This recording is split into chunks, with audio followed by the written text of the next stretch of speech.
everybody. I'm Jane. And I'm Sarah. And you're listening to the Medium Curious Podcast, the show that wonders if we can take a moth and turn it into a butterfly. Yeah. Maybe they just hang out together. And we're totally doing that today. Today, our episode is the Monarch episode, where our listeners, our lovely listeners, have sent in stories of signs and synchronicities in their life. Do you want to introduce us to our first story, Jane? Our first story comes from my beloved niece, and she is talking about my sweet mother-in-law, who you've met, Sarah, Feisty Phyllis. Feisty Phyllis. All right, let's check it out. So I bought some Harry Potter-like candles for a Halloween decoration this year because Holden was reading Harry Potter and absolutely loved it. So these floating candles that went into our dining room as the Halloween decoration. And Granny Phyllis always loved Halloween as much as I did, and her and I would always be witches together. So I was noticing one of the candles being on all by itself. And the only way to turn these candles on were by the wands that came with them. I even tried touching the candle, twisting it, seeing if it would turn on any other way. It was only by these wands. And so I got the feeling that it was Granny Phyllis. And so anytime this one candle, it was always the same one, was on, I would say, "Love you, Granny Phyllis." And the kids noticed too. So then Harper started saying too, "Love you, Granny Phyllis," anytime this candle was on. And it kept happening. We ended up leaving those candles up until New Year's because Holden and Harper loved them so much. But anytime that one candle was on, I would always say, "Love you, Granny Phyllis." Boo-hoo. Oh no, already in tears. We're going to be crying a lot in this episode. So good. Oh, just the sweetest. Oh my God, and their faces. Those little kids are some of the coolest people I've ever met. I love that. Thank you, Granny. Hi, Jane and Sarah. My name is Nikki. In my normal life, I'm a mom, photographer, Qigong instructor, and soon-to-be author. I'm reaching out because I just had to share with you the many interesting parallels that I've been experiencing with your show in my own life. First, I'd like to say I adore your show. It's fantastic, and I love that you're normalizing this experience for people.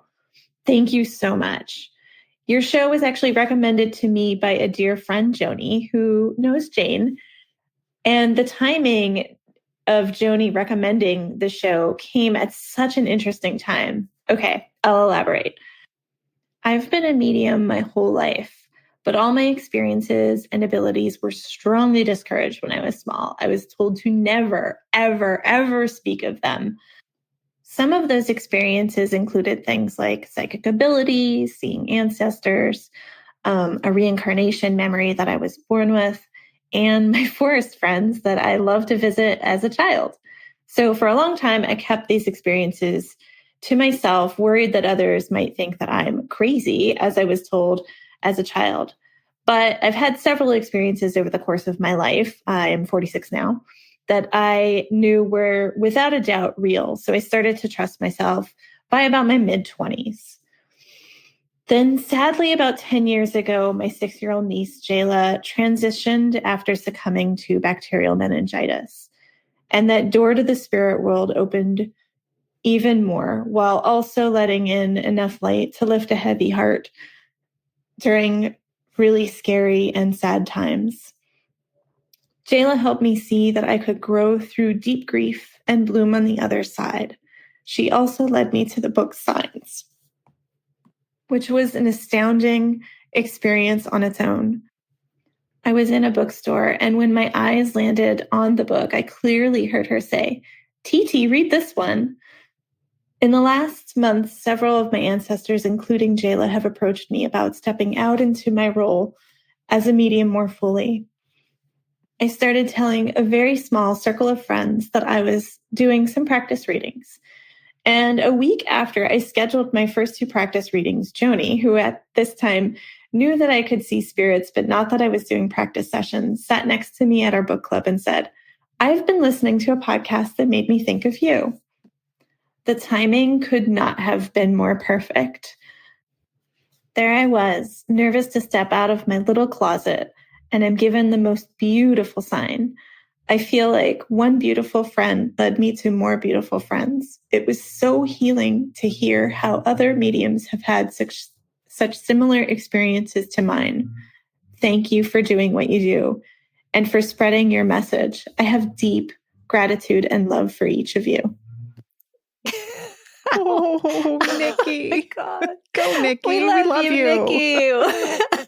Nikki, I'm so impressed by you. I want to just call out the beauty of the poetry of letting in the light to lift a heavy heart that she said when the door opened. I thought that was so beautiful.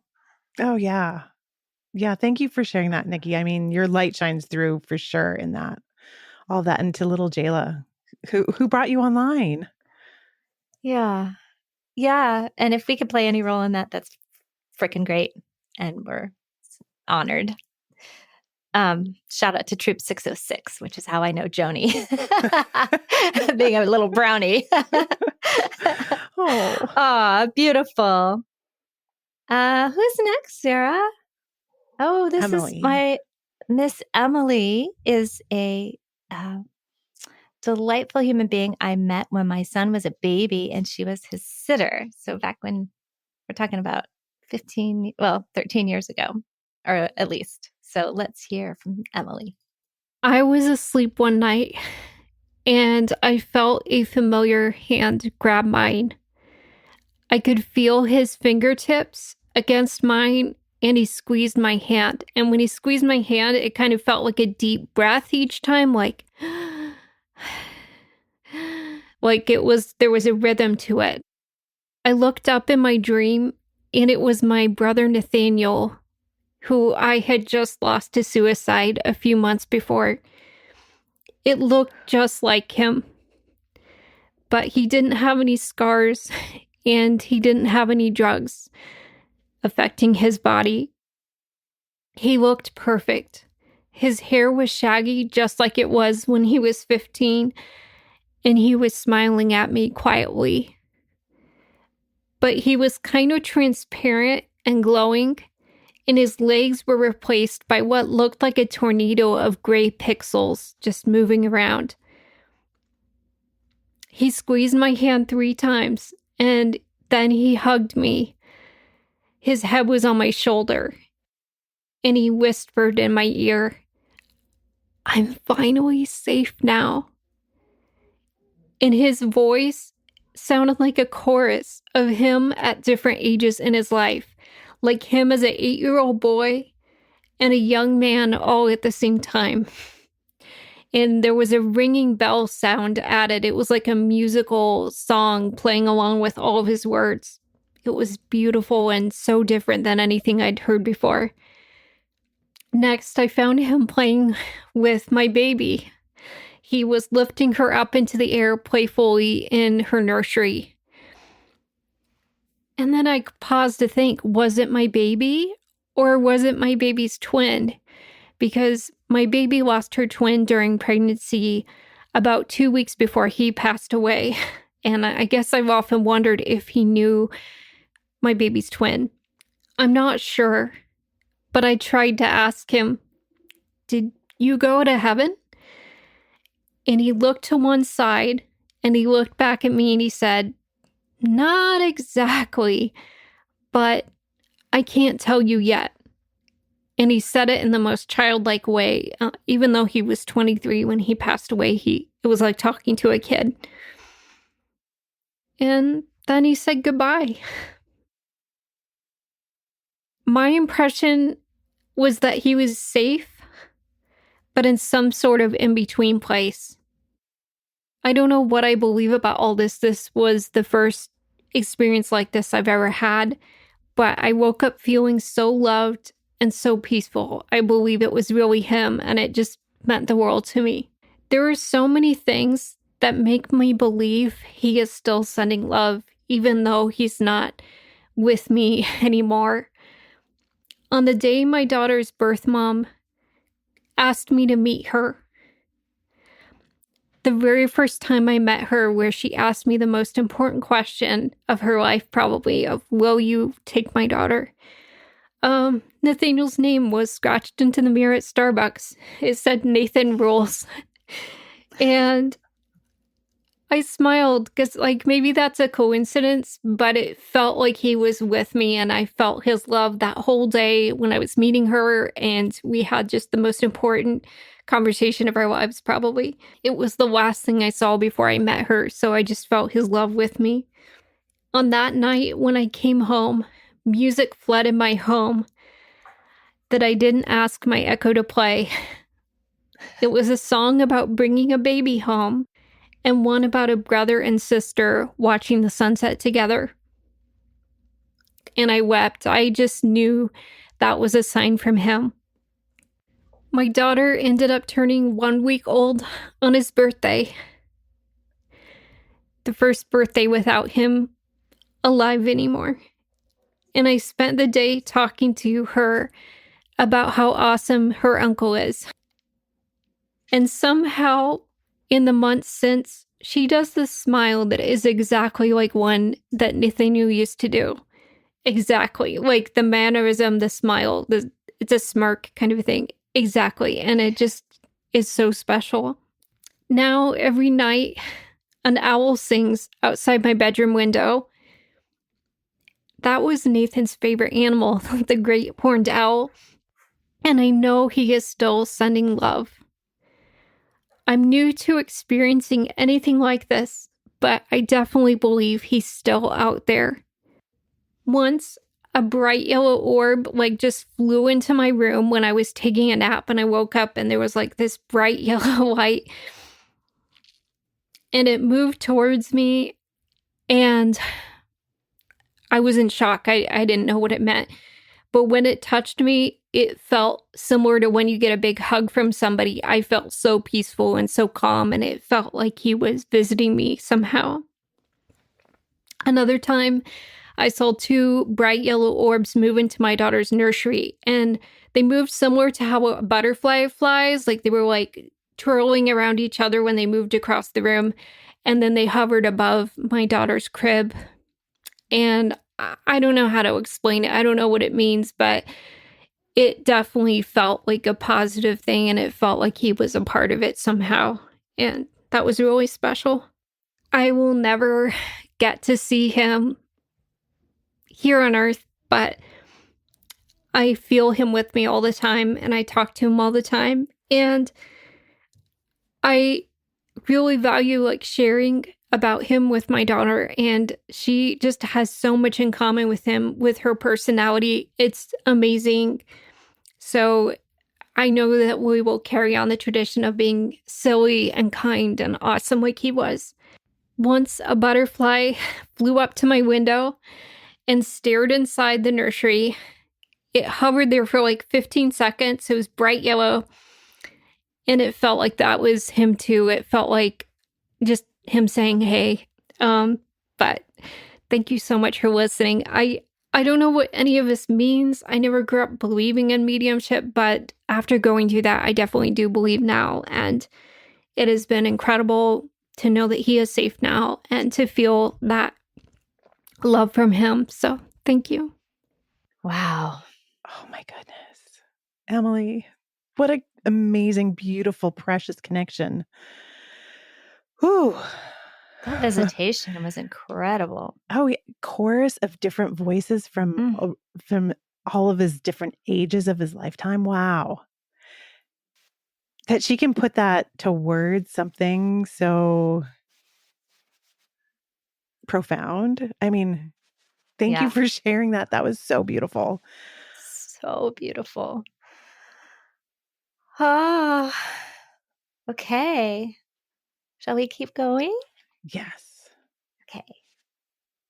So the next story is a listener that we haven't met yet, but is also a medium and is sharing her story that has a little bit in common with Emily's story. So we're going to play her next. I was on my way to pick up some dog food from a store that I had been to a number of times before, but since I was new to the area, I was using my GPS to make sure I didn't get lost. I crossed a major intersection and thought to myself, I'm pretty sure that's where I should have turned. And I wondered why the GPS hadn't guided me that way.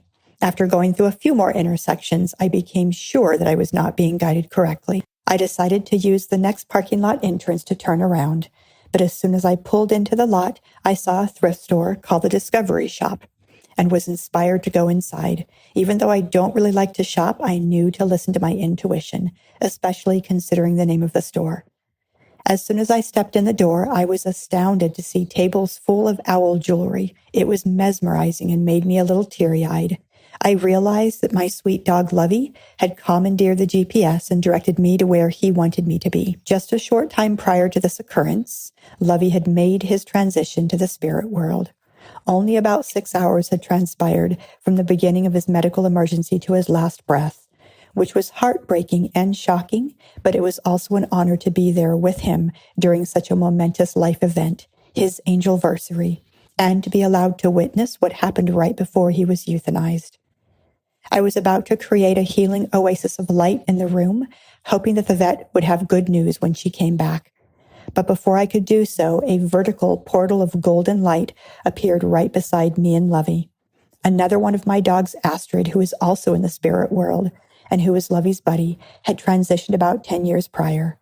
And there she was in all her glory to shepherd Lovey back home. I knew then that the vet would recommend euthanasia. My sweet Lovey made his way back home with my hands and forehead, as well as a dear friend's hands, lovingly placed upon him. Once the process was complete, the portal closed back up. As I stood by the grave after burying his little body, I asked my sweet Lovey, what shall I look for in the coming days? What shall be your reminder that you are still with me, and just as feisty and funny as ever? And just then an owl hooted. Through my tears, I laughed and asked, owls? Will that be our thing from now on? Another hoot was heard, which was the confirmation that Lovey was already easy to communicate with. Later that same evening, I heard his nails on the hardwood floors in my bedroom and felt movement on the foot of my bed, which is where he had always slept. He was letting me know that he'll always be with me, just at a different frequency. Not long after his transition, I asked him, dazzle me today. Remind me of your sense of humor. Shortly after this request, I started hearing a buzzing sound and couldn't figure out where it was coming from. I started walking around my house, trying to locate the buzzing sound. I finally figured out where it was coming from and stood in my living room, laughing heartily. I said out loud, Lovey, you really are a great communicator and still have that sense of humor. He had guided a fly into a very small opening at the base of a 12-inch tall, hollow glass owl. The opening was there because it was slightly broken. Once the fly was inside, it couldn't get out and started flying around, making quite the racket. After thanking Lovey for his precision and not only guiding me to the thrift store where I would discover a plethora of owls, but for also guiding the fly into the owl, I took the owl outside and released the fly. Never before nor since has a fly ended up inside the owl. Another Lovey wink from spirit came when I was once again inspired to go to a local thrift store and was drawn to a wall of purses and bags. Front and center on the wall was a handmade bag. The fabric was adorned with multiple owls, and in the center was a pocket with dogs' paw prints on it. I silently thanked Lovey, took a photo, and marveled at his skillfulness at multidimensional communication. Thankfully, I have no doubt that Lovey is still with me, communicating with me every day.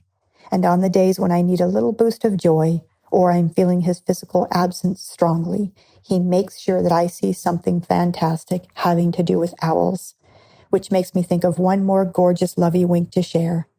I was walking at a lake that I live near and was telling a friend how much I love the owls that Lovey makes sure I see. And right on cue, a gorgeous owl soared overhead and landed in a nearby tree. I have so many owl visitations that started once Lovey made his transition to the spirit world that I have no doubt they are reminders from him that life continues after this physical life draws to its conclusion. And thankfully, our loved ones who have gone on before us are still among us. Mm. Go, Lovey. What a great communicator. So she said it. Yeah. So many incredible signs. And what I love is this kind of quality of like dial a sign where you're like, okay, so and so. Well, she specifically says, dazzle me. When you ask spirit to dazzle you, I Get believe ready. you'll be dazzled. Yeah. Was that the fly in the little tiny, that was the dazzling one, right? Like to get a fly inside of an owl, like tchotchke and make it buzz. That's so impressive. Good. That's so good. Well done. Thank you for sharing that with us, Chenee. That's amazing. Thank you, Chenee. And I want to just do an owl triple play, if you don't mind, Sarah. Yes, please. Okay. So you know that my dad it comes through as an owl. And you gave me this beautiful little owl for my birthday. So I look at it all day. But I was on a trip in Florida visiting with my family. And I said to Dad, I need like encouragement. I just need a little like boost. And like literally 30 seconds later, I turned to my cousin and I said, I don't know. Right now, I just feel like I'm Dig Dug. And for all the older listeners, you'll recognize that video game from the 80s, like Dig Dug, where you go underground. I'm like, I have to go underground. And she goes, what? Like a burrowing owl? I was like, yes, exactly. Yes, like that. Thanks, Dad. And then just to actually quadruple it, when we spoke to Jamie Butler, Jamie said that she felt like we were burrowing into our listeners' ears and hearts with our words. Do you remember that? A burrowing owl. Yes. So I was like, oh, Jamie's bringing my dad through. She doesn't even know it. Yep. Follow that thread. That's amazing. Keep it going. It's so special. Special. Like, and like, you obviously have to be paying attention, but you can ask. I think that's a really big takeaway today. Absolutely. Definitely ask and then be aware and look out. Do you want to talk about Miss Shelby? So this is Shelby Shankland, and it's funny because you outed me on Facebook before I was ready. And sorry, honey. Shelby saw that and contacted me right away. And as soon as she contacted me, I felt her mama. I felt her mama coming through strong. So I was like, hey, Shelby, here's a reading.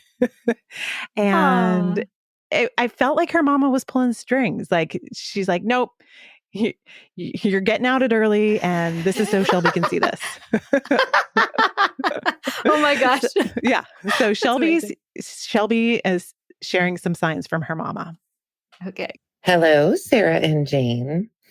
This is Shelby, and I am going to tell you about all of the beautiful signs that I've gotten from my mama. The first time that I got a sign from her that was so obvious and crazy was my 50th birthday. So we decided for my 50th birthday last year to go to Beach Haven, New Jersey. There were the first miracle, straight from my mama, I'm sure, is that so many of our family members were able to come down to Beach Haven, New Jersey for this week-long celebration. So because it was my 50th birthday, got to pick my room in this old B&B. I turned to look at a painting of flowers that was hung over my side of the bed. And it was signed with my mother's first initial and her maiden name, J. Mac. Which, I mean, what are the odds, right? So that was the first one. And I was so thrilled that my mom was with me for my 50th birthday and in the room with me, as it turned out. So that was super cool. Then another cool sign was with my sisters and I. My sister Sharon and I drove up to my other sister Deb's house in Philadelphia from Tennessee. It was a long drive, and we started listening to the book Signs by Laura Lynn Jackson. And when we got there on like the second day or the next morning, my sister Sharon was like, I'm going to ask Mom for a sign. And so she thought about it for a minute and she was like, okay, I got it. And she asked if we wanted to know what it was. And we said, no, it's fine. You can keep that to yourself and we'll see what we see. But we went out for the day shopping. And a few hours later, Sharon was like, I want to tell you what the sign is. And we were like, okay, tell us what the sign is. So she said she was standing there and she asked for a sign. And the first thing that flew into her head was a squirrel. And she was like, that's a stupid sign. Squirrels never meant anything to me and Mom, except that she would curse them as they were eating from her bird feeders in her backyard. And so she thought about, maybe a tiger, but then she heard a voice in her head that was clearly, no, it's a squirrel. So we all kept that in mind for the day, fully expecting to see some kind of squirrel brooch or some ridiculous squirrel on a purse or something like that. But we never saw anything. And then we got home that night and we were having some wine and we were just sitting around in Deb's living room. And I looked up at Deb and right over her head on the wall was like an animated pen and ink drawing of a squirrel hanging on her wall right next to her bar in her living room. And I walked over to Sharon and I sat down next to her. I said, look over Deb's head. And she gasped. And we had never, there are lots of little things on the wall around the bar there. And we hadn't noticed that there was a squirrel picture on the wall.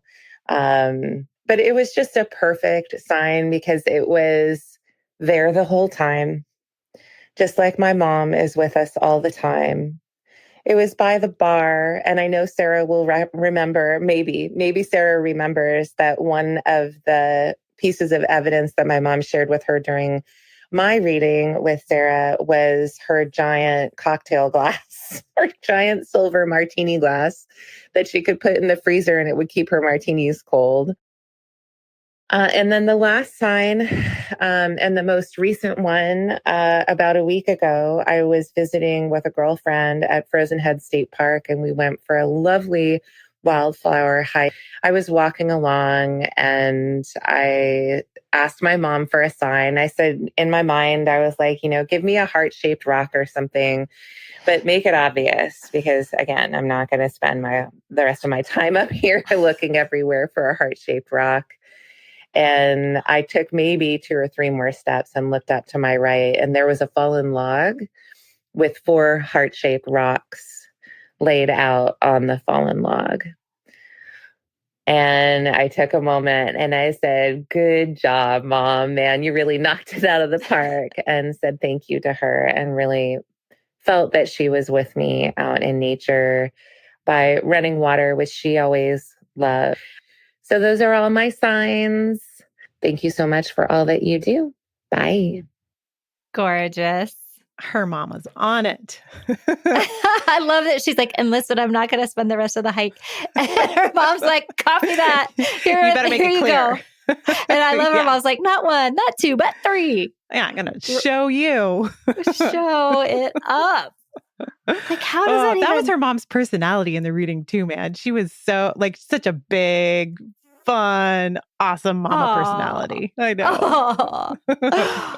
I love how it's a little bit gamified in that family. Like, I love that. Yeah. This is true. I think you can have that kind of fun, And yeah, it's so meaningful. So meaningful. So our last person to share with us is Carla Jalbert, and she is also a medium, an intuitive healer, and a channel on the island of Maui. And she's telling us about her brother, Steve. I love signs from our loved ones in spirits, and definitely the Signs book by Laura Lynn Jackson inspired me to be on the lookout for more. When my older brother passed about 7 years ago, we had to take him off life support. We were pretty sure he was already gone, and it was just his body left.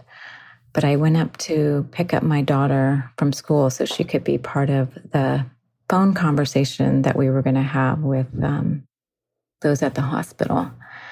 And she and I were getting back on the Haleakala Highway here on Maui. And right when we're getting on the highway, there's not one, but two Steve's plumbing trucks coming down the mountain. And I'd never seen these plumbing trucks before that moment. And they were a new business here on Maui. So it totally took my breath away.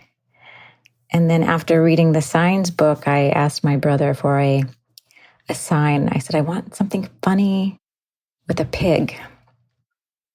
And sure enough, 3 days later, my husband called to my son. He's like, hey, Ryder, come here. I've been carrying around this card, this birthday card for you from your Uncle Pete for the last 3 months. So it was way overdue. So Ryder comes into our room and he opens up the card and he immediately starts laughing. And on the front of the card was a picture of a pig farting, like a cartoon picture. And that was so my brother's humor, as well as the plumbing truck. And I was so excited that I asked another friend of mine in spirit who had recently passed. I said, okay, Sierra, I want a sign that has to do with frogs. And it has to be something funny with frogs. And I got up early the next morning, as I always do, and I stepped outside of my bedroom and onto our backyard. There's a cement little porch, and I stepped on two frogs copulating. Just like I'd asked for in the sign, something funny about a frog. And here I get it, two frogs going to town right there on my porch. And it took quite the moment of sinking in of, holy cow, I cannot believe how this magic works. Anyway, those are a few of my favorite signs. Oh, And it is magic. It truly is magic. it's totally magic. It's so nice to hear folks from all around the country and in all different situations telling such similar stories, right? Like to put the call out, the bat signal, like, hey, spirit, I need like some. Yeah. And then Spirit but delivers. delivers and then some. Yeah. Well, we can't wait to bring you another Monarch episode next season. We'll do one a season. So listeners who haven't had a chance to send in a story, here's your chance. Yeah. Send them our way. We love them and we want to share them with everybody. Everybody can celebrate these stories with each other. And our own flapping wing kind of episode. And a couple other pieces of business before we close, dear listeners. One is we've been told that we have to ask you directly, please rate, share, download, follow, subscribe. All those words. Yes, do it. Do the things. Please. On Instagram, especially, we're starting to build a little community. Sarah's running that so beautifully. TikTok, sometimes I'm over there, so come and find me there. All of our handles are in the show notes. And also, obviously, we're both mediums. Right, Sarah? Yeah. That's the point. So if you want to get a reading from either of us, there's links in the show notes too. And for my site, there is going to be a special code for medium curious listeners. And that code, and during checkout to reduce your price by a lot, is going to be MC Love. So listeners who want to get a reading from me, you can use that code. And Sarah offers so good. She gives great readings. Oh, well, Sarah's too extraordinary. So either one of us would be thrilled to read for you. I was really excited to read for a listener for a baby reading recently. We got to meet up with her babies, both of them. So, so special. So I think that's it. Until next time. We love you. We love you. We love all of you. And we love your signs and we love your people on the other side. Thank you for sharing them. Yeah, thanks for coming and listening to us. Bye. Lots of love. Bye. Medium Curious is made possible by Jane Morgan Editing. Sarah Rathke made the amazing music. And Gigi Hawkins, podcast consultant. Mixed by Podcast Engineers. Our logo was created by Eric Allen. Kyle Hansen McKee, photography. And the dogs under the desk in Hawaii are Kalea and Domino. And Trixie in California.